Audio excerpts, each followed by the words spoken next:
warahmatullahi wabarakatuh. Salam budaya, salam sejahtera untuk saudara-saudaraku semuanya para pencinta wayang purwa dimanapun Anda berada.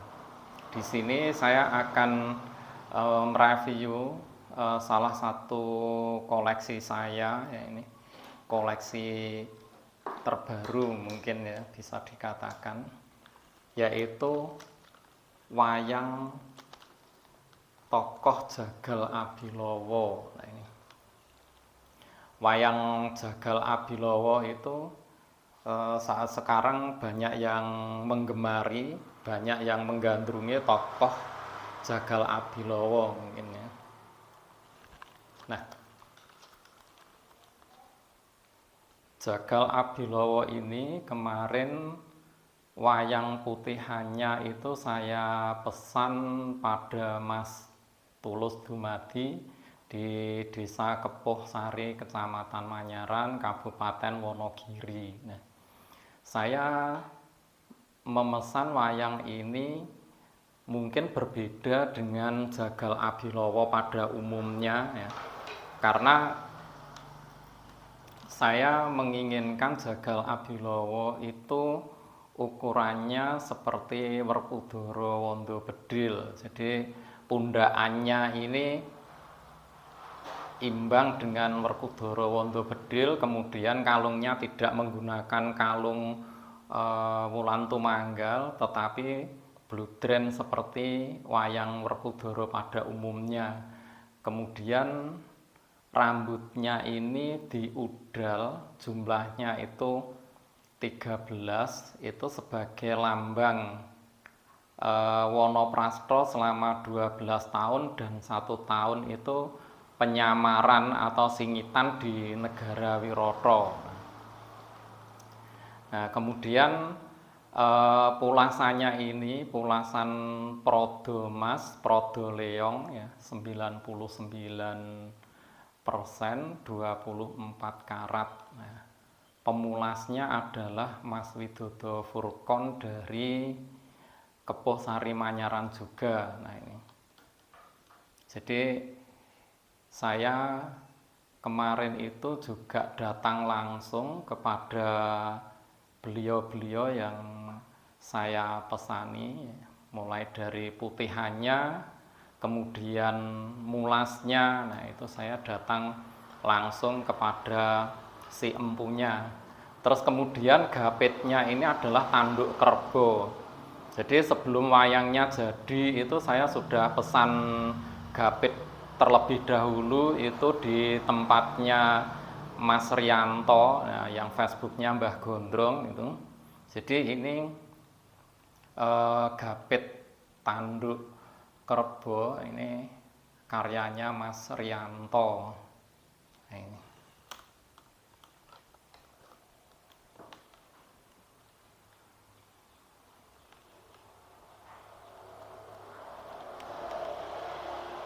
Dan yang menggapit itu juga Mas Rianto sendiri. Nah, ini kemarin saya tunggui di rumah beliau. Nah, alhamdulillah wayang Jagal Abilowo yang gembleng ini dapat terwujud nyata sesuai dengan angan-angan saya. Nah, ini.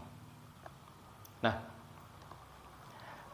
tokoh Jagal Abilowo itu sekarang banyak yang menggemari atau menggandrungi. Kenapa? Karena mungkin tokoh Abilowo itu sangat unik ya. Blegernya itu bleger Bratasena, tapi rambutnya udal, kelihatan gagah, perkasa, sembodo, nah, Wiratomo, nah, Birawa. Nah, ini mungkin yang menjadi kegemaran para pencinta wayang purwa. Tokoh Abilowo atau Jagal Abilowo ini tidak lain merupakan penyamaran dari Raden Werkudara atau Bimasena. Nah, setelah kalah judi atau permainan dadu yang dilakukan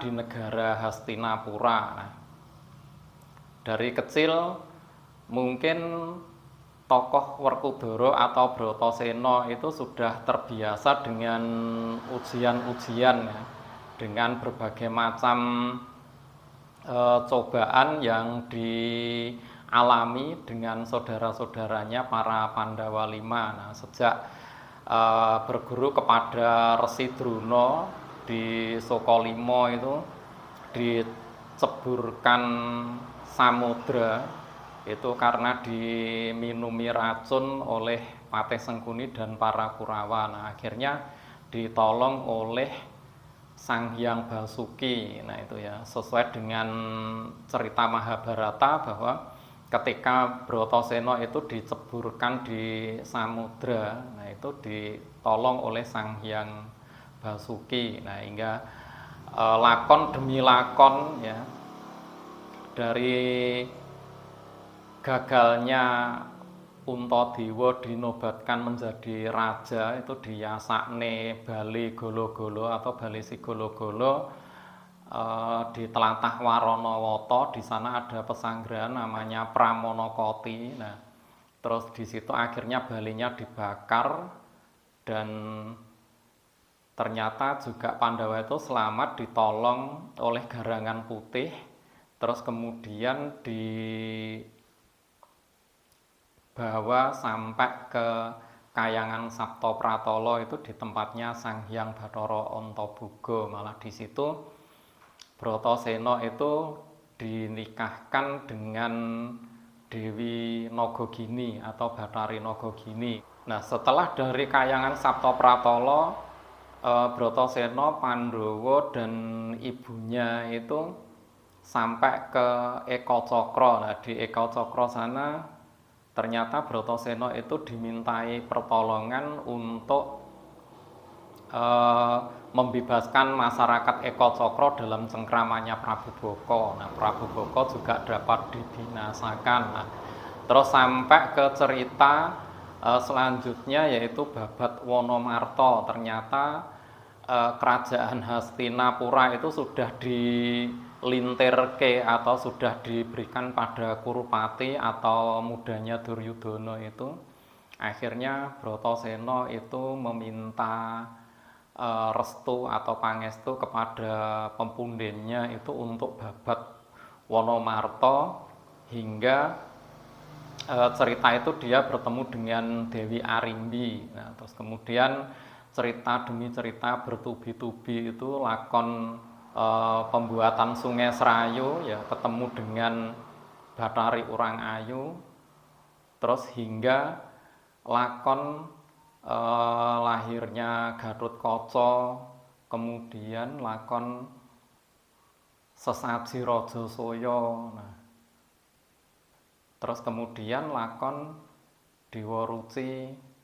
Nah, di situ akhirnya si Bratasena itu dapat menjadi satria yang teguh dan sembodo. Nah, akhirnya setelah itu terjadi permainan dadu yang dilakukan di negara Hastinapura. Nah, ini sebetulnya Bratasena atau Werkudara itu sebetulnya juga sudah menolak dan mengingatkan kakaknya Prabu Puntadewa. Nah, tapi karena Prabu Puntadewa itu kakak tertua ya, sulungnya Pandawa, makanya apa yang dikatakan oleh kakaknya akhirnya semua saudara-saudaranya itu mengikuti.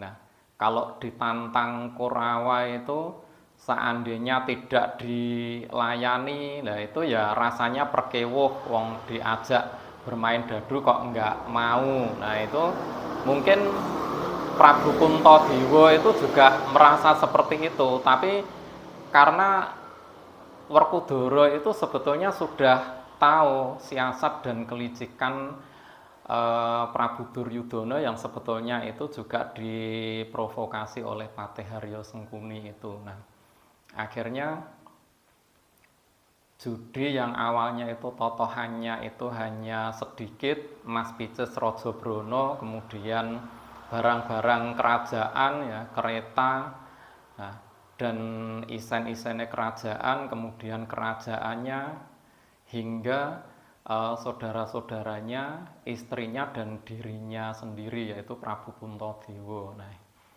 akhirnya bagaimana?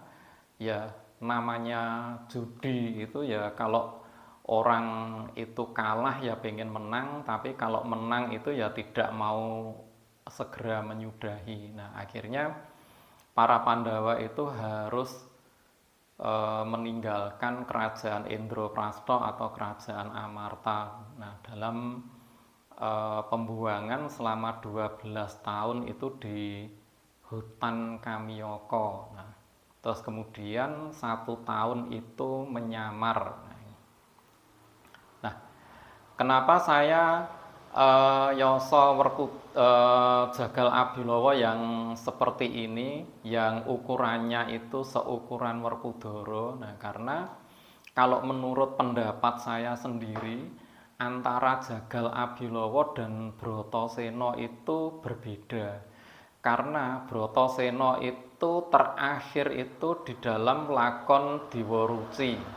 Karena di lakon Diwaruci itu Bratasena itu sudah digelung. Nah, sementara setelah lakon Diwaruci itu bisa saja lakon lahirnya Gatotkaca ya, karena pas waktu lakon Sesaji Rajasaya itu Antareja, Gatotkaca, Antasena itu sudah ada. Nah, setelah Sesaji Rajasaya itu baru lakon Pandhawa Dadu. Nah, jadi blegernya atau wujudnya, fisiknya Jagal Abilawa itu saya menginginkan seukuran Raden Werkudara. Jadi lugasan saja, jadi tanpa kalung, hanya budren, kemudian kakinya juga tidak pakai ngangkrangan. Nah, ini. Pada akhirnya ketika Pandhawa itu kalah bermain dadu, ya, dan dia harus mengalami pembuangan, ya, disingkirkan dari negaranya karena negaranya juga sudah menjadi kukupannya para Kurawa.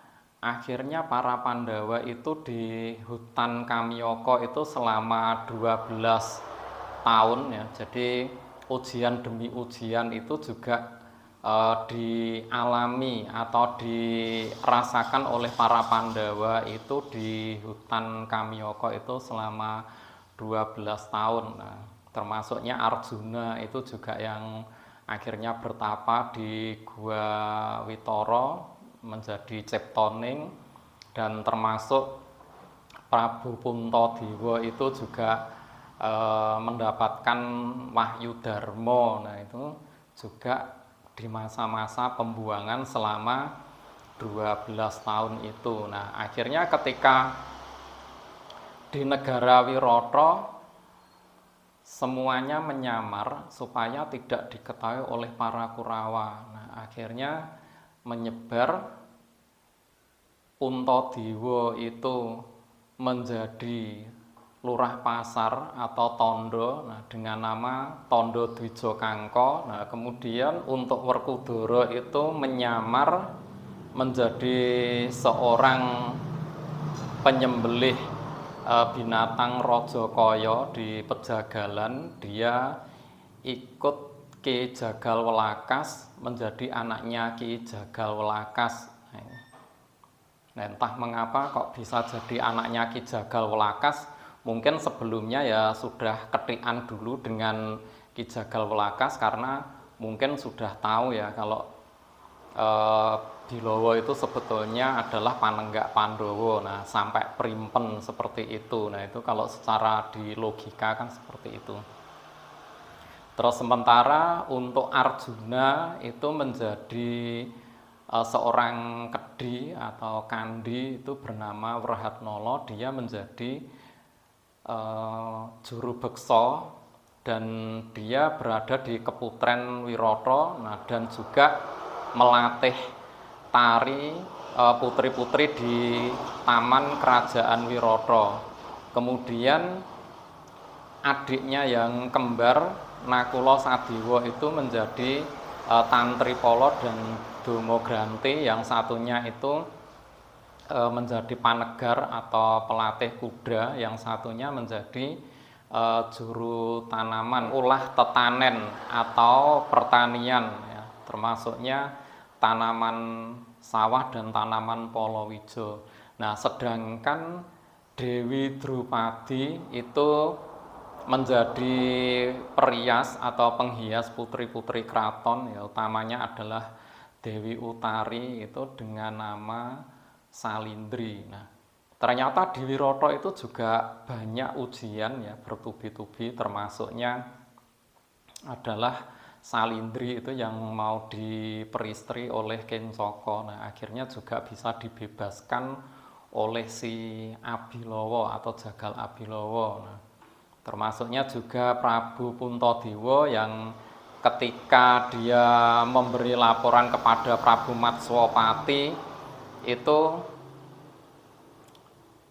dianggap nyelekutak atau kumawani. Nah, bahwa yang memenangkan peperangan di medan perang mengalahkan Prabu Susarmo atau Prabu Susarman dari Trigarta itu adalah Balowo dan Wrehatnala. Nah, akhirnya karena Prabu Matswapati itu merasa hatinya itu jengkel atau merasa hatinya itu kecewa. Nah, akhirnya dalam cerita itu Tondo Dwijo Kangko itu ditutruk ya, atau dikepruk dengan wadah dadu itu. Nah, akhirnya di situ juga disuruh pergi. Namun sebelum pergi mereka menangis karena darah yang menetes itu akhirnya ditadai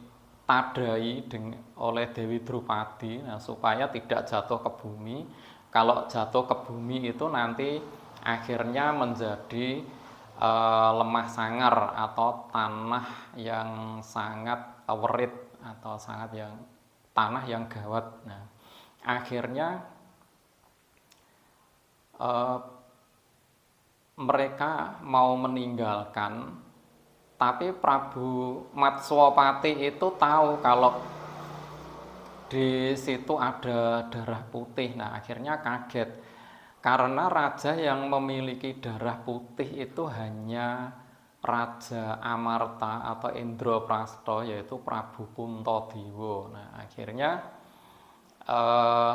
karena hatinya itu juga masgul si Balowo ini, karena Prabu Matswapati itu dilabui itu ternyata tidak tahu tentang kebaikan. Akhirnya si Kangko, Drupadi dan saudara-saudaranya itu mau diajak meninggalkan kerajaan Wiroto itu.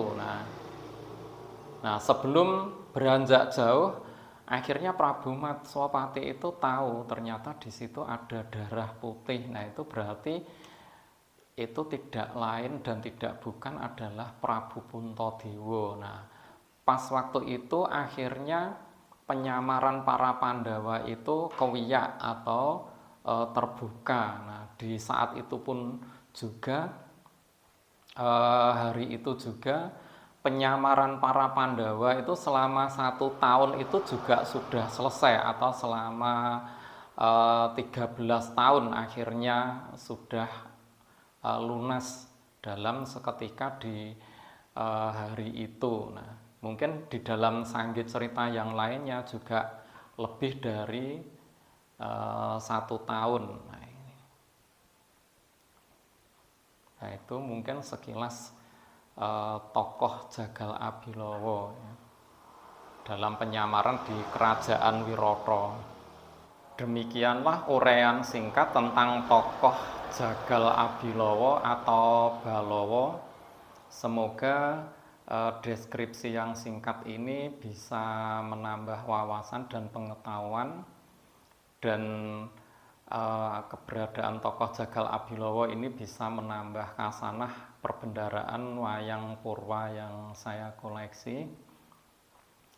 Apabila ada kekeliruan saya dalam menyampaikan deskripsinya, mohon koreksi, masukan dan apresiasinya, dan jangan lupa like, komen, dan subscribe agar channel ini tetap berkembang. Akhirnya saya akhiri, wabillahi taufik walhidayah. Wassalamualaikum warahmatullahi wabarakatuh.